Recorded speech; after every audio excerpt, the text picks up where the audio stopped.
Welcome to my channel. Subscribe and enjoy my new stories every day. It started as a whisper in my mind, an inkling that something was off. Claire and I had been together for 12 years, 12 years of shared dreams, Sunday morning coffee runs, and the sort of silent understanding that only long-term couples have. We'd had our challenges, our share of late-night arguments and stressed-out dinners, but nothing prepared me for the months leading up to the day I discovered the truth. Claire's behavior had shifted slowly, in ways that were almost imperceptible at first. She seemed restless, easily annoyed over small things that would usually roll off her shoulders. There were more late nights at work, sudden errands, and plans with friends I had never heard of. I chalked it up to her job, a marketing role with long hours and occasional last-minute events.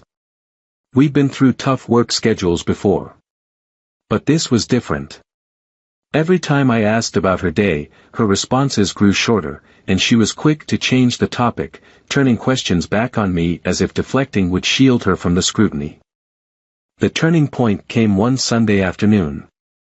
We were supposed to meet my parents for lunch, but at the last minute, Claire told me she wasn't feeling well. She insisted I go alone, so I left, reluctantly. But halfway through the drive, something nagged at me, a voice that whispered, "Go back." Instead of heading to lunch, I turned the car around and drove home. I was almost embarrassed by my suspicion, telling myself that my imagination was just running wild. But when I opened the front door and heard the faint, hurried sound of her voice through the kitchen window, I froze. Claire was talking to someone on her phone in a tone I hadn't heard her use with me in years, soft, a little breathy. I crept closer, feeling ridiculous and guilty, but there was no denying what I was hearing. She was laughing softly, words spilling out in a way that was distinctly flirtatious, intimate. I didn't need to know the exact words to understand what they meant. When she ended the call, I quickly retreated, pulling the door shut as if I'd just stepped in.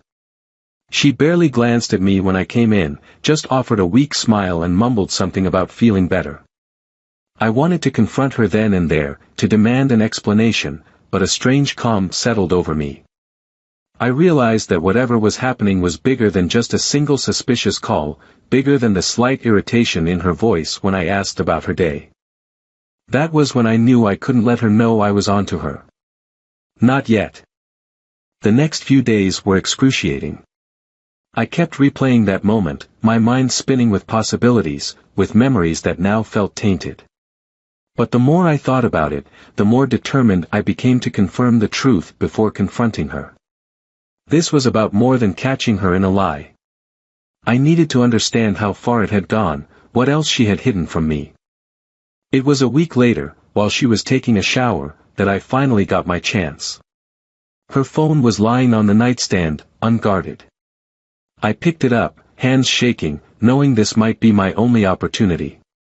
My fingers felt clumsy, but the lock screen gave way, and suddenly, I was inside her world, a world I'd thought I knew. My heart raced as I scrolled through her messages. There it was, a conversation with someone saved as Alicia's work. But as I scanned the messages, the truth was impossible to ignore. This wasn't a colleague or an old friend. It was a man, someone she had been confiding in, someone she had been meeting. The texts were careful, cryptic, but there was no mistaking the connection, the affection in her words. She had lied to me with every single message she'd sent him. I felt a fury rise within me, the kind that fills you with ice-cold clarity rather than hot anger. But I didn't throw her phone down. I didn't even let her see the anger on my face when she came out of the shower, casually asking if I wanted to order takeout. Instead, I buried it, swallowing my rage like a bitter pill. Over the next few days, I sank into my plan, thinking of every detail, every move, because I knew a simple confrontation wouldn't be enough.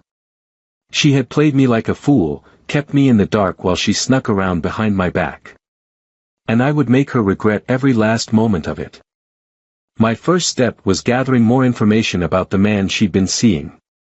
It didn't take long to track him down, social media, work profiles, and a few carefully worded questions to a mutual friend of Claire's. His name was Jake. He was smooth, the sort of guy who wore confidence like cologne. In pictures, he always seemed to have a casual smile, the kind that felt like an invitation. I hated him on sight. This was the man she'd risked everything for, the man she'd prioritized over the life we had built together. But the more I learned about him, the more I realized he would be instrumental in my plan. The next stage required patience. I had to resist every impulse to lash out, every instinct to confront her. Instead, I set things in motion subtly, acting as if everything were normal, even going so far as to plan a surprise birthday dinner for her. I hinted at it, dropping little details that made her believe it was just the two of us. Each time she looked at me with that oblivious smile, I felt a thrill of satisfaction. When the night of her birthday arrived, I played my role to perfection.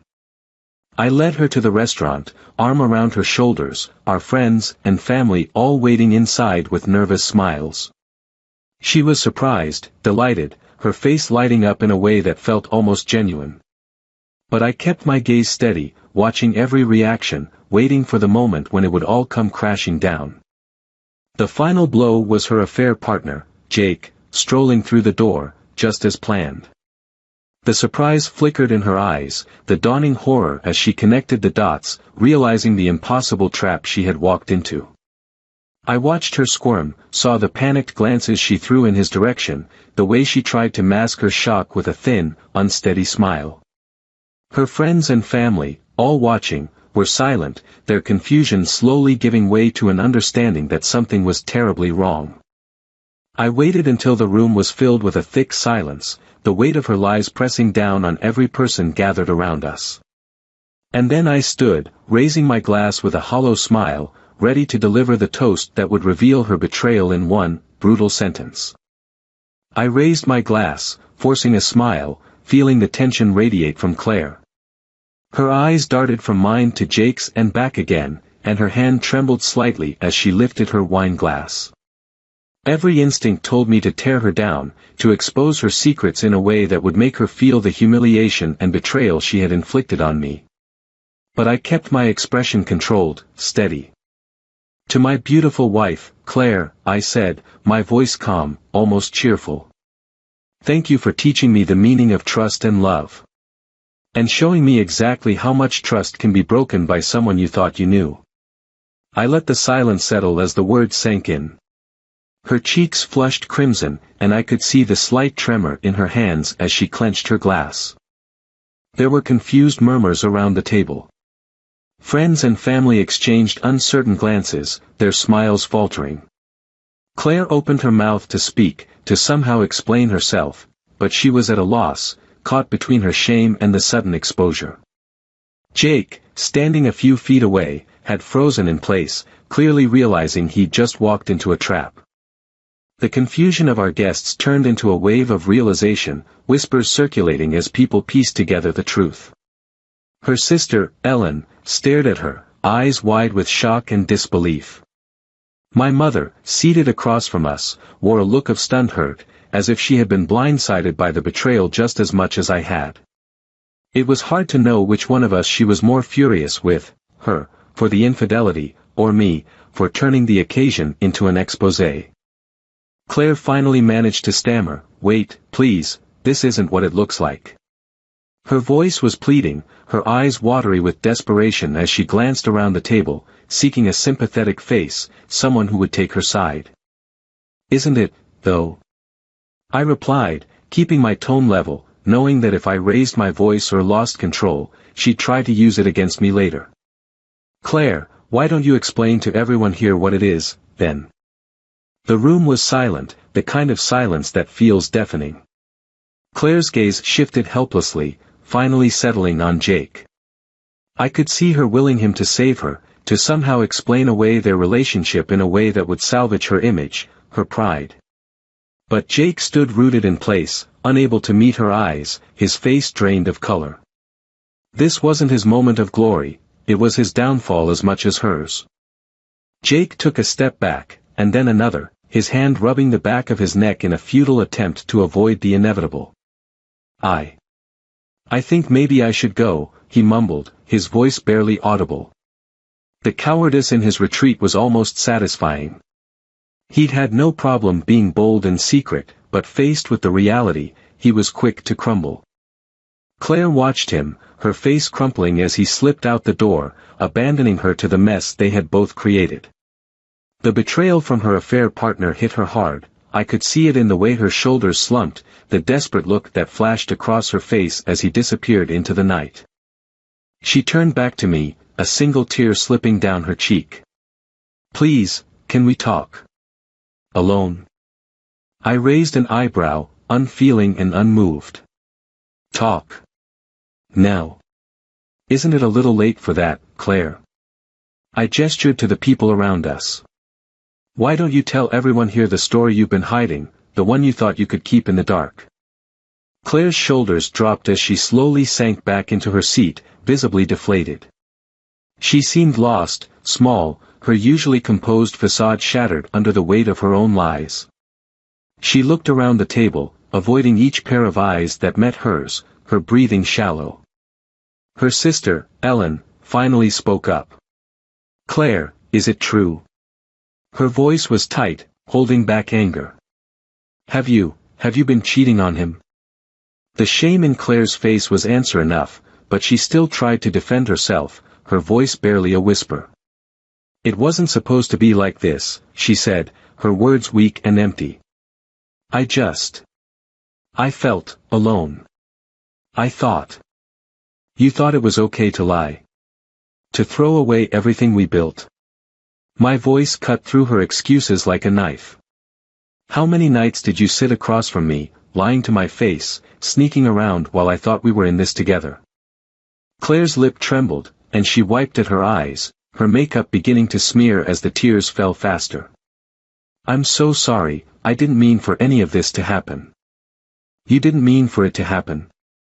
I laughed bitterly. "You made it happen. Every single time you met him, you chose this. Don't pretend this was some accident." The truth was out, and there was no taking it back. Claire had lost the support of everyone in that room, her deceit laid bare for all to see. She glanced around at the faces of our family and friends, and I could see the dawning horror in her eyes, the realization that she was now utterly alone in her disgrace. "I thought we were partners," I continued, my voice softer but no less cutting. "I thought I knew the woman I'd married. But clearly, I was wrong." I set my glass down and pushed my chair back, standing up slowly. "Claire, you have no idea what you've lost." She reached for my hand, but I stepped back. The physical distance between us felt right, mirroring the emotional chasm her actions had created. "Please, just give me a chance to make this right," she pleaded, her words dripping with desperation. "I can fix this, I can." "Fix it?" I shook my head, barely able to hold back my contempt. "There's no fixing this, Claire. The trust is gone. It's over." I looked her in the eye, wanting her to feel the finality of my words. "You made your choice. Now you get to live with it." With that, I turned and walked away, leaving her behind, broken and exposed. I could hear the murmurs of disbelief, the whispered questions and shocked exclamations as I moved through the restaurant. I didn't look back. I didn't need to. I knew what I'd left behind, a woman who had gambled everything and lost. As I stepped outside, the cool night air hit me like a bomb, calming the storm that had been brewing inside me for weeks. I took a deep breath, finally free from the weight of her lies. It was done. There was no going back. Claire's betrayal had shattered our marriage, but it hadn't shattered me. That night, I slept soundly for the first time in months. The days after the dinner felt surreal, like I'd been dropped into a new reality. Claire's things were still in the house, her perfume lingered in our bedroom, and her favorite mug sat in the cabinet, untouched. But to me, they felt like remnants of someone I didn't know anymore. I had spent years building my life around her, and in one night, that life had crumbled. Claire called me incessantly after the dinner. I ignored most of her messages and let the phone ring unanswered when she tried calling. A part of me wanted to hear her explanation, to know if she could offer any semblance of a reason. But I was exhausted by her lies, and a bitter voice inside me told me that whatever she had to say would only make things worse. For now, silence felt like my best weapon. It was late on the third night when I finally gave in, picking up her call out of sheer frustration. "Why do you keep calling, Claire?" My voice came out colder than I intended, but I didn't care. She didn't deserve warmth. There was a pause, and when she spoke, her voice was a mix of desperation and remorse. "I need to explain. I need you to understand what happened. Please, let me come over. Let's talk face to face." Face to face? I almost laughed. "You want to sit across from me and pretend this is something we can talk through? Like a misunderstanding?" "It's not like that," she cried, and I could hear the tremor in her voice. "Please, just let me explain." "Fine," I said, tired of her insistence. "Come by tomorrow evening. But don't expect this to end the way you want it to." The next evening, she arrived right on time, looking smaller than I'd ever seen her. She wore the same floral dress I remembered from one of our anniversary dinners, and she looked as though she'd barely slept. Her eyes were swollen, her face pale, and the usual spark of confidence that used to draw people to her had dimmed. It would have evoked some sympathy in me once, but now it only felt hollow. She stepped into the living room, glancing around as if it was unfamiliar territory, and I motioned for her to sit on the couch. I took the armchair opposite, crossing my arms, waiting for her to speak. After a moment, she let out a shaky breath, clasping her hands together as if steadying herself. "I'm sorry," she began, her voice thick with emotion. "I know that doesn't fix anything, but I am. I never wanted to hurt you. But you did." My voice was cold, each word sharp. "You hurt me every time you saw him. Every time you lied. Don't stand here and pretend it wasn't a choice you made." Her hands twisted in her lap, and she swallowed hard, looking down at the floor. "It wasn't supposed to happen, Tom. I didn't plan this. Things they spiraled." I clenched my jaw, trying to keep my anger in check. "Explain, then. Tell me what I'm missing that would somehow justify everything you did."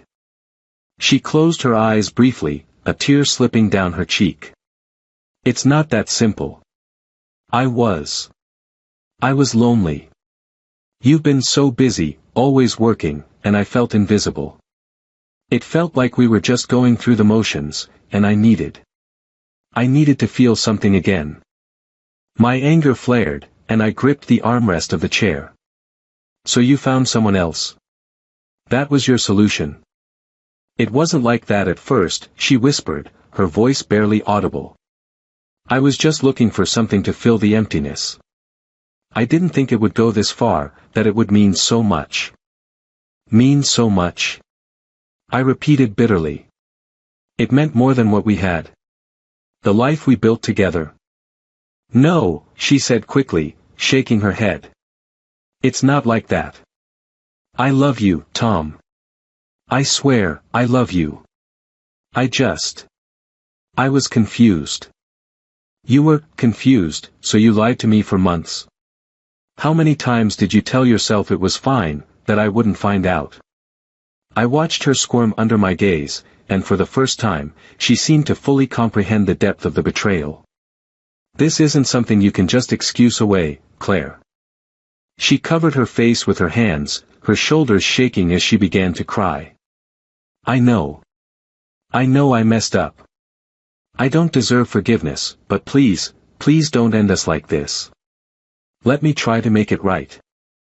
I felt a twinge of pity, but it was overshadowed by a sense of justice. "You want me to forgive you, to move on as if this was just a bump in the road? I don't know how you can ask that." She took a shaky breath, looking up at me, her eyes filled with hope. "Because I know we're worth fighting for.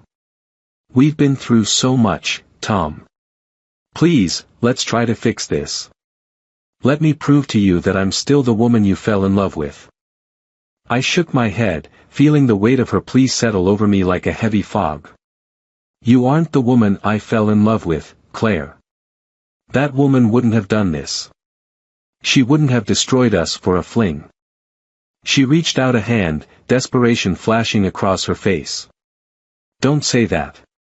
Don't say it's over. I made a mistake, yes, but it doesn't mean we can't start over.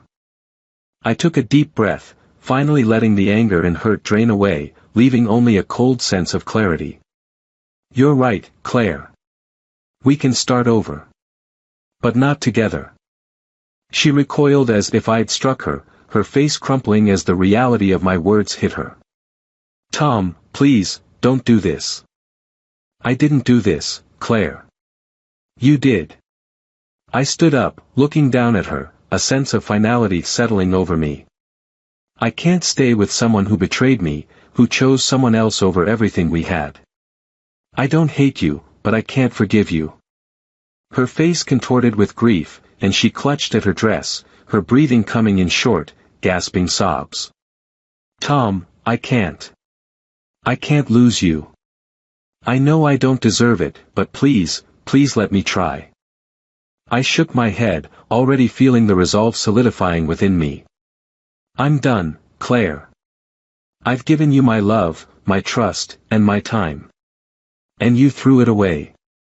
I took one last look at her, the woman who had once been everything to me, now a stranger drenched in regret. Goodbye, Claire. I turned, walking toward the door, leaving her sobbing in the living room. The sound of her cries echoed in my mind as I left, but I didn't look back. Each step felt lighter, each breath a little easier. I had mourned the relationship, mourned the betrayal. Now, I was finally ready to let it go. The cool night air greeted me, filling my lungs as I took a deep breath. The street was quiet, the stars shining down like silent witnesses to the end of my marriage. For the first time since discovering her infidelity, I felt a strange peace settle over me. It wasn't the life I had planned, and I didn't know where I was headed, but I knew one thing with certainty: I was free. As I walked away from our house, from the life we had built, I knew it would be hard, that the nights would be long and the memories sharp. But there was no going back now. The man I had been with Claire was gone, and in his place, I was finally ready to start over. Alone, but whole. The first weeks after the split felt hollow. The initial surge of freedom that had carried me out the door faded into a strange emptiness, a silence that lingered long after I returned to my empty house. It was as if everything, every scent, every object, was frozen in time, stubbornly holding on to remnants of a life I was trying to forget. I told myself I'd adjust. Every day, I forced myself to move forward, throwing myself into work, going out with friends, even picking up new hobbies. I thought I could fill the gaps, rebuild a new version of my life where Claire was nothing but a memory. But the wound left by her betrayal ran deep, the sadness creeping in whenever I let my guard down, filling me with questions I couldn't answer. I didn't hear from her much after that final night, only a few messages, all unanswered. As far as I knew, she had left town and was trying to find a new start, just like me. It was a rainy Sunday night, about a month later, when my phone buzzed with an unknown number. I let it ring, assuming it was another spam call, but then a voicemail popped up. Curiosity got the better of me, and I played the message, half expecting to delete it right away. Hi, Tom. This is Claire's sister, Ellen. Her voice cracked, and a pause stretched out. I could hear the faint sounds of her stifling a sob. I know this is probably the last thing you want to hear right now, but there's no easy way to say this. Claire, she's gone. She took her own life last night. The world stopped. I replayed the message, trying to make sense of the words, trying to find some hidden meaning that would erase what she'd just said. But each time, the words landed harder, pressing down like a weight on my chest. Claire, gone. My hands shook as I put the phone down, staring at the wall, memories flooding in like a tide that refused to be held back. Every smile, every whispered promise, even the pain of our last moments together, they all mingled into a single, agonizing ache. She was gone, truly gone, and I was left alone with the pieces of a love that had shattered beyond repair. Ellen's message went on, her voice thick with sorrow as she told me the few details she knew. Claire had been struggling since the breakup, her guilt consuming her, and she had withdrawn from friends and family, refusing to see anyone. She left a note, Ellen said, though it was brief and mostly incoherent, just fragments of apology, regret, and words that hinted at the depth of her remorse. My name was mentioned once, a sentence where she expressed a hope that I'd find peace, a hope that sounded like a last plea for forgiveness. The days that followed were a blur. I went to her funeral, standing at the back of the room, keeping a distance from her family and friends. Some of them shot me looks, a mix of sympathy and reproach. Maybe they blamed me. Maybe they thought I should have taken her back, should have tried harder to forgive her. But I barely registered their gazes. I was locked in a whirlwind of my own guilt and confusion, feeling the weight of choices I couldn't undo. In the quiet of the funeral home, I replayed our last moments together, every word I'd spoken, every harsh sentence that now felt cruel in light of her absence. I had been so resolute, so sure that I was in the right, but now, standing in the shadow of her death, my certainty crumbled. What if I'd given her another chance? What if I had let her explain, tried to understand, even if I couldn't forgive? A voice in my head whispered that perhaps she could have healed, that maybe, just maybe, she could have found peace if I hadn't walked away so completely. Days passed in silence. I went back to work, back to a life that felt hollow, wondering if I'd ever feel whole again. Grief settled over me like a fog, thick and unyielding, coloring everything in shades of gray. I avoided friends, ignored calls from family, retreating further into myself, each night haunted by dreams of Claire's face, her voice, the memory of her smile that had once felt like home. One night, in a moment of weakness, I found myself scrolling through old photos, stopping at one from a summer vacation years ago. We were by the beach, laughing, her arm around my shoulders as we squinted into the sun. It was a perfect moment, a memory untouched by the pain that had followed. I could almost hear her laugh, feel the warmth of that day, and for a brief, aching second, I wanted nothing more than to reach back through time and pull her close. The guilt ate away at me, twisting my insides with questions that would never have answers. I began to visit her grave, always late at night, when the cemetery was empty. I'd sit there, under the dim light of the street lamp, talking to the air, trying to make sense of everything, whispering words I hadn't had the courage to say while she was alive. Claire, I murmured one night, my voice thick with the weight of regret. I don't know if I did the right thing. I thought I was strong, thought I could just move on, but now. I don't know. I don't know anything anymore. The wind rustled through the trees, a cold, empty sound, and I felt a shiver run down my spine. I stayed there for hours, my heart heavy with things left unsaid, apologies that would never reach her, and a sorrow that I would carry alone. In the end, I went home, shutting the door on the life we'd shared, the love we'd broken. I had thought that walking away from her betrayal would give me peace, but now I knew the truth, that peace was a fragile thing, easily shattered, and that sometimes, even the righteous find themselves lost in the ruins they leave behind.